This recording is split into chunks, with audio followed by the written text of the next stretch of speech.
Our next topic is forms of government. The government can be of different types depending upon the source from which the government derives its power. Now there are various forms of government, and which completely depends upon the sources from which the government derives its power, or the government rules, right? First one is democracy. If the government derives its power from the people, then this form of government is known as democracy. Now अगर government अपनी working है जो power जो अपने power है या power की जो वर्किंग है वो लोगों के थ्रू मिलती है गवर्नमेंट को, राइट? तो ऐसे फॉर्म ऑफ गवर्नमेंट को हम डेमोक्रेसी बोलते हैं. हमने लास्ट ईयर भी पढ़ा था what is democracy. Democracy is a form of government by the people, of the people and from the people. मतलब लोगों से है, लोगों के लिए है, राइट?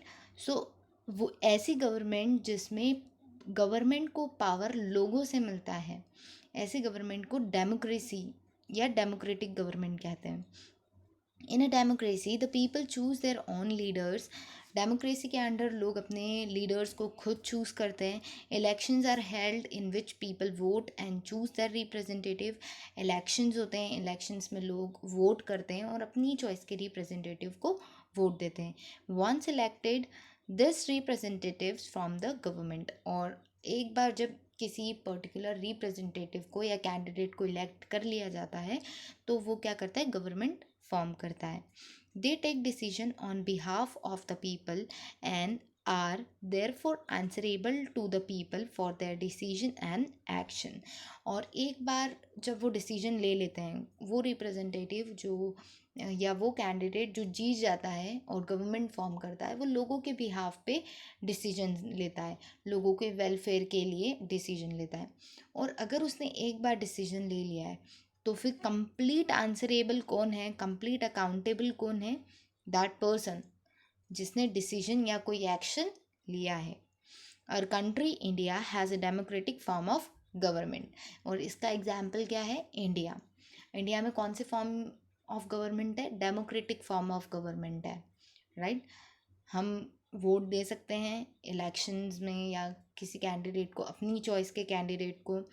फिर गवर्नमेंट के पास पावर लोगों के थ्रू ही जाता है. जो भी कैंडिडेट्स हैं या जो लीडर्स हैं वो हमारे बिहाफ पे, हमारे वेलफेयर के लिए डिसीजन लेते हैं. तो डेमोक्रेटिक फॉर्म ऑफ गवर्नमेंट का एग्जाम्पल है India. So election is an important part of democracy. Like this, they are holding voter ID cards through which they are eligible to vote to a particular candidate or representative. Next is monarchy. Monarchy. In a monarchy, a territory or a country is ruled by a single person, a king or a queen. Now, monarchy is a kind of government, और we can say कि एक वो country या वो territory जहाँ पे single person पूरी country को रूल करता है, that is called monarchial form of government, monarchy, right? Such type of government was commonly found in ancient times. और इस तरीके की गवर्नमेंट एंशंट टाइम्स में होती थी, पुराने समय में होती थी. जैसे कि किंग या कोई क्वीन पूरी टेरिटरी को, पूरे स्टेट को रूल करता है, राइट? हमने बहुत सारे किंग्स और क्वींस की स्टोरीज सुनी है. तो वो क्या है? मोनार्कियल फॉर्म, मोनार्की है. However, it still exists in some countries such as Saudi Arabia and Oman. Now इसका एग्जाम्पल, आज भी कुछ ऐसी कंट्रीज़ है जहाँ पे मोनार्की या मोनार्कियल फॉर्म ऑफ गवर्नमेंट है, जैसे कि Saudi Arabia and Oman. Under this form of government the monarch, king और the queen has the complete power to run the government and takes all important decision. अब इसके under जो single person है, monarch, जिसको monarch बोलते हैं, जो king होता है, राइट? या क्वीन होती है, मोनार्क कहते हैं उसे, और उसके पास कंप्लीट पावर होती है कि वो गवर्नमेंट का कोई भी इम्पोर्टेंट डिसीजन ले सकता है.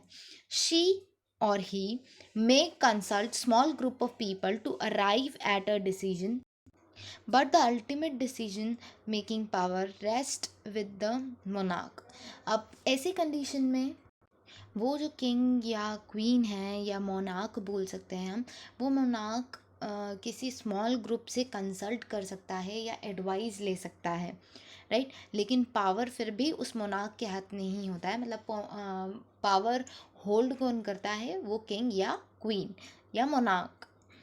He or she is not answerable to the people for his action or decision.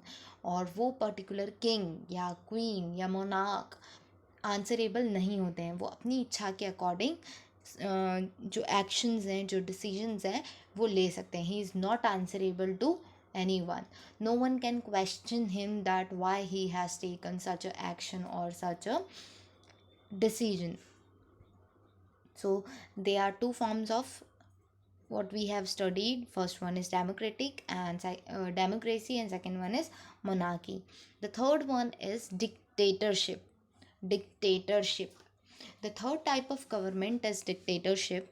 ये थर्ड टाइप की गवर्नमेंट है जिसे हम डिक्टेटरशिप कहते हैं. It is also called an authoritarian form of government. और डिक्टेटरशिप को ऑथोटेरियन फॉर्म ऑफ गवर्नमेंट भी कहते हैं.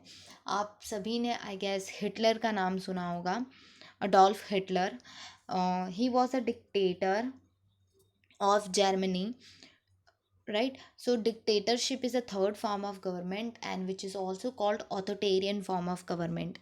In a dictatorship, a person or a small group of people exercise complete control over the governance of the country. अब dictatorship या authoritarian form of government क्या होता है, या तो सिंगल पर्सन या स्मॉल ग्रुप ऑफ पीपल, वो group या इंडिविजुअल कंप्लीट कंट्री को क्या करते हैं, उसकी गवर्नेंस को चलाते हैं. उसमें जितने भी डिसीजंस होते हैं वो ग्रुप या इंडिविजुअल पर्सन लेता है. There are no election and people play no role in the governance of the country and enjoy little or no rights. अब डिक्टेटरशिप और मोनार्क में क्या डिफरेंस है, तो द डिफरेंस इज डिक्टेटरशिप में कोई इलेक्शंस नहीं होते हैं और इसमें लोगों का कोई रोल नहीं होता है. There is no role of people in the governance of the country. और उनके पास जो राइट्स होते हैं वो बहुत लिमिटेड होते हैं, राइट. वेरी लिटिल और नो राइट्स, बहुत कम राइट्स होते हैं या फिर नहीं होते हैं. Adolf Hitler of Germany was a dictator और ये इसका एग्जाम्पल है. Adolf Hitler of Germany was an dictator. So अभी तक हमने 3 फॉर्म्स ऑफ गवर्नमेंट पढ़े हैं. First one was democracy, second one was monarch and third one was dictator, जिसे हम ऑथोरिटेरियन फॉर्म ऑफ गवर्नमेंट भी बोलते हैं. Next is universal adult franchise. Democracy is a representative form of government where people do not participate directly in the decision making process. Now democracy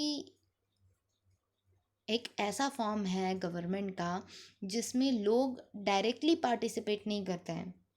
किसी भी decision making में लोग directly participate नहीं करते हैं, इनडायरेक्टली करते हैं. Instead, they choose their representative by voting in the election. This representative makes decision for entire population. अब लोग डायरेक्टली अपने डिसीजंस खुद नहीं लेते हैं, वो एक रिप्रेजेंटेटिव को सिलेक्ट कर लेते हैं और वो रिप्रेजेंटेटिव क्या करता है, डिसीजन लेता है लोगों के बिहाफ पे. The process of voting is crucial to such representative democracies. A government cannot call itself democratic unless all its citizens exercise universal adult franchising. Now ये जो प्रोसेस है वोटिंग की, ये बहुत क्रूशियल होती है. क्रूशियल मतलब इम्पॉर्टेंट होती है डेमोक्रेटिक गवर्नमेंट में. और वो गवर्नमेंट या डेमोक्रेटिक गवर्नमेंट अपने आप को तब तक डेमोक्रेटिक गवर्नमेंट नहीं बोल सकती जब तक उसके सारे जितने भी सिटीजन्स हैं उनके पास यूनिवर्सल एडल्ट फ्रेंचाइजी का राइट ना हो. राइट। यूनिवर्सल एडल्ट फ्रेंचाइजी क्या है? लोगों के पास वोटिंग राइट ना हो। अगर वो लोगों के पास वोटिंग राइट ही नहीं होगा तो वो अपने रिप्रेजेंटेटिव को कैसे सिलेक्ट करेंगे? और जब वो सिलेक्ट ही नहीं कर पाएंगे तो डेमोक्रेटिक गवर्नमेंट फॉर्म ही नहीं हो पाएगी। So for forming a democratic government, it is compulsory to have the right of voting or universal adult franchisee. Universal adult franchisee means that every adult has the right to vote. For example, in India, every citizen who is 18 year and above has the right to vote. As I said, right now, however, in the most of the democratic nations today, there has been a long struggle for universal adult franchisee. आज बहुत सारे ऐसे democratic Nations हैं और जिनमें लोगों के पास voting rights हैं, लेकिन उन्होंने उन वोटिंग राइट्स के लिए या यूनिवर्सल एडल्ट फ्रेंचाइजी के लिए बहुत स्ट्रगल किया है. Not every adult in society was given right to vote in democracies in the earlier years. Now during starting of their votings बहुत सारी कंट्रीज़ में सोसाइटी के बहुत सारे लोगों को वोटिंग राइट्स नहीं दिए गए थे. तो उसके लिए उन्होंने क्या किया, बहुत सारे स्ट्रगल्स किए ताकि उन्हें भी वोटिंग राइट मिले.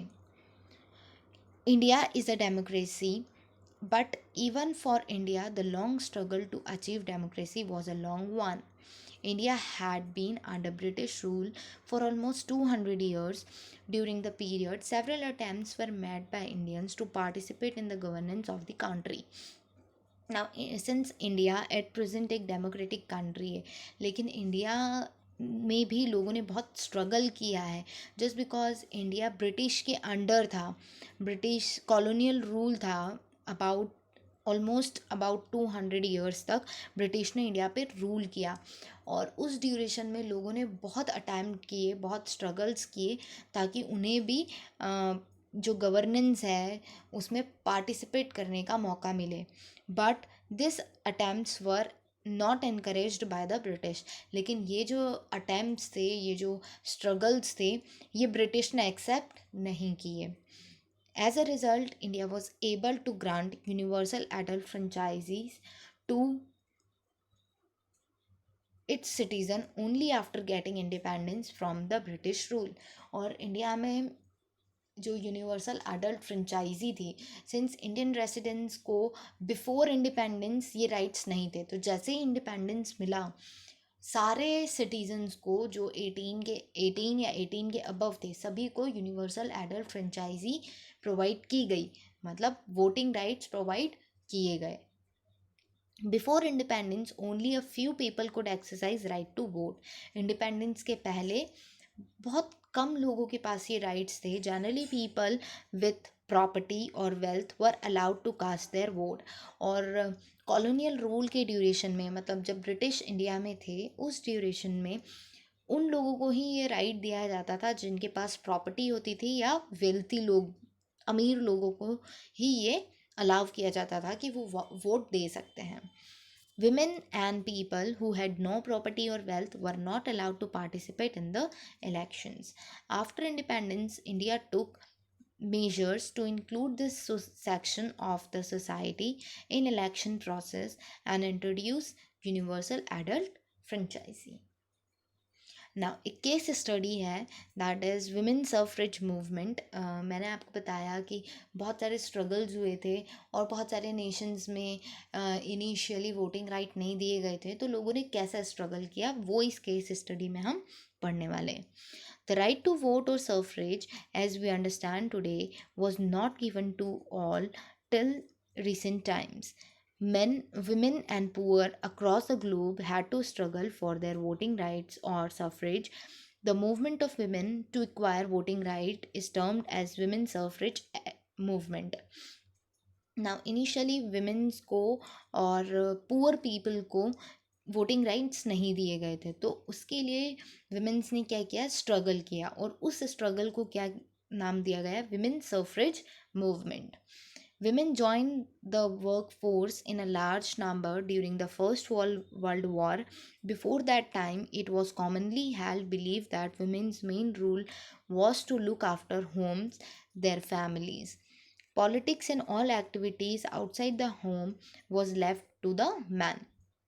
Now, during first world war women's collectively United हुई और उन्होंने बहुत इनिशिएटिव लिया कि वो उसमें पार्टिसिपेट करें। लेकिन फर्स्ट वर्ल्ड वॉर के पहले ये माना जाता था, ये बिलीव था लोगों का कि जो हाउस होल्ड के वर्क हैं और फैमिली का ध्यान रखना, ये सब विमेन की ड्यूटीज़ होती हैं।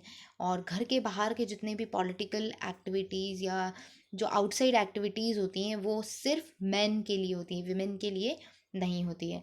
But during the war the situation change, main were out fighting and the task of earning bread fall upon the women. अब सिंस मैन जो थे वो कहाँ थे, वार में लड़ने के लिए गए थे, तो जो इनकम का सोर्स था, राइट, वो किसके ऊपर आ गया, अर्निंग, टास्क ऑफ अर्निंग किसके ऊपर आ गई, विमेन के ऊपर। They started organizing, managing different kinds of work, they were involved in taking important decision. People realized that they had unnecessarily stereotyped women and treated them unequal. Now फिर उन्होंने अपने आप को ऑर्गेनाइज किया, मैनेज की बहुत सारी एक्टिविटीज़, और जिसके कारण लोगों को ये रियलाइज़ हुआ कि वो अननेसेसरीली विमेंस पे रिस्ट्रिक्शंस लगाते थे और उन्हें अनइक्वल ट्रीट किया जाता था। सम women took up the encourage of demand voting right for all. उसमें से कुछ women's ने ये करेज किया कि वो वोटिंग राइट्स मांगे सभी विमेंस के लिए। सच विमेंस आर नोन एज सफरगेट्स, और ऐसी विमेंस को सफरगेट्स कहा गया। Finally their effort yielded result and women were given right to vote in America in 1920 and in UK in 1928. At other places too, people struggled to establish democracy and introduce universal adult franchise. France, for example, gave voting right after the French Revolution 1789 only to those men over 25 years of age who owned property were were wealthy. Women and below 25 as well as the poor were excluded from casting the vote. It was only in 1946 the universal adult franchise was introduced in France. So ये example था France का, French France का। और ऊपर हमने देखा कि कैसे विमेंस ने स्ट्रगल किया वोटिंग राइट के लिए, राइट। सो आई होप आपको चैप्टर समझ में आ गया होगा।